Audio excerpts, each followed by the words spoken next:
പ്രണയം നിരസിച്ചതിന് ആ പെൺകുട്ടിയുടെ വീട്ടിലേക്ക് പെട്രോൾ ബോംബ് എറിയുന്ന രംഗമാണിത്. പലർക്കും പ്രണയം എന്ന് പറഞ്ഞാൽ ജീവനാണ്. മറ്റു ചിലർക്കത് വെറും അധിനിവേശം മാത്രമാണ്.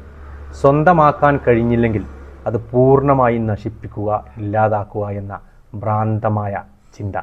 തങ്ങളുടെ ഈഗോക്ക് പോറലേറ്റപ്പോൾ പെട്രോൾ ബോംബുമായി ഇറങ്ങിയ ആ കാമുകൻ എന്ന ക്രിമിനൽ എന്തായിരിക്കും ചിന്തിച്ചിരിക്കുക?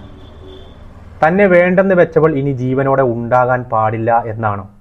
അതല്ല അവളുടെ കുടുംബത്തിൻ്റെ സമാധാനം തകർക്കണമെന്നാണ്? നോക്കൂ, ഇഷ്ടമല്ല എന്ന് തുറന്നു പറയാൻ ഒരാൾക്ക് അവകാശമില്ലേ? നോ എന്ന് പറഞ്ഞാൽ എനിക്ക് വേണ്ട, ഇഷ്ടമല്ല എന്ന് തന്നെയാണ് അതിനർത്ഥം. സിനിമയിലും കഥയിലും സൈക്കോ കാമുകൻ പരിവേഷം കണ്ട് കൈയടിക്കുന്നവർ കാണണം യഥാർത്ഥ ജീവിതത്തിലെ ഈ ഭീകരത. ഒരു നിമിഷത്തെ ആവേശം കൊണ്ടില്ലാതാവുന്നത് കുറേ നിരപരാധികളായ മനുഷ്യരുടെ ജീവനും ഒരു കുടുംബത്തിൻ്റെ സ്വപ്നവുമാണ്.